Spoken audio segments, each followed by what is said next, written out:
안녕하세요. 말랑말랑 인문학TV의 장영익 작가입니다. 오늘은 제가 읽었던 고전 중에서 한 권을 선택해서 알려주는 영상을 준비해 봤는데요. 이번에 제가 선택한 고전은 바로 중국 춘추 전국시대의 사상가 공자가 쓴 논어입니다. 워낙 유명한 책이라서 한 번쯤 이름은 들어보셨을 거예요. 논어는 공자와 그의 제자들이 세상 사는 이치나 교육, 정치, 문화 등 다양한 주제들에 대해 논의했던 이야기들을 모은 책입니다. 오늘은 책 속의 내용들을 살펴보기보다는 공자의 삶이 어땠는지, 그리고 공자가 살았던 시대가 어땠는지를 살펴보도록 하겠습니다. 공자는 지금으로부터 대략 2500년 전, 그러니까 기원전 551년에 태어나서 기원전 479년까지 살았는데요. 공자는 노나라에서 60이 넘은 아버지와 젊은 어머니 사이에서 태어났습니다. 공자가 나이가 어릴 때 아버지가 돌아가셨고 어머니와 함께 가난한 살림을 꾸려나갔다고 합니다. 창고직이나 가축관리와 같은 일을 하면서도 공자는 남들에게 배우는 것을 좋아했다고 합니다.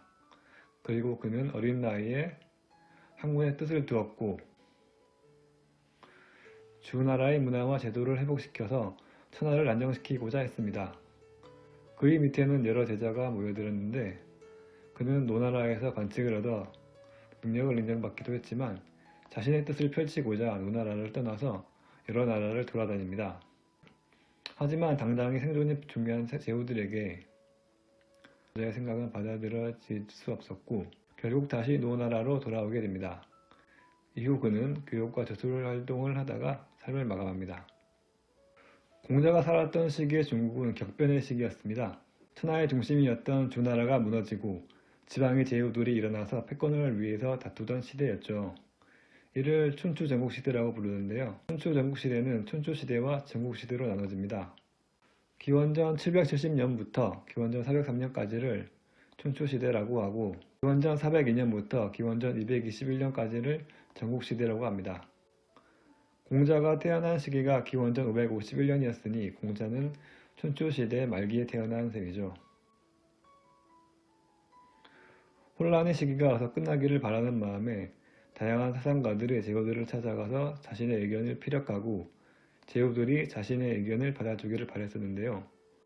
공자 외에도 수많은 사람들이 있었기에 이때 나온 여러 사상가들을 바로 제작백가라고 부르기도 합니다. 한 번쯤 들어보셨을 거예요. 맹자, 노자, 한비자, 묵자, 순자 등등 여러 사상가들이 춘추 전국시대를 살아가면서 자신의 사상을 펼쳐나갔습니다. 공자도 그 시대를 살았던 여러 사상가 중에 한 명이었던 것이죠. 오늘은 공자의 삶에 대해서 그리고 공자가 살았던 시대에 대해 알아봤는데요. 하나의 사상을 이해하기 위해서는 그 사상이 나타나게 된 배경을 알아보는 것이 좋은 방법이기 때문입니다. 다시 말해서 배경 지식을 익혀두면 어려워 보이는 철학이나 사상도 보다 쉽게 접근할 수 있다는 말입니다. 앞에서 공자는 주나라의 문화와 제도를 회복시켜서 천하를 안정시키고자 했다고 하는데요. 그렇다면 공자는 당시 사람들에게 어떤 이야기를 했던 것일까요? 논어 속에는 구체적으로 어떤 내용이 담겨져 있는 것일까요? 그에 대한 이야기는 다음 영상에서 이어서 해보도록 하겠습니다. 내용이 좋으셨다면 구독, 좋아요 많이 눌러주시고요. 다음 영상에서 또 뵙겠습니다. 감사합니다.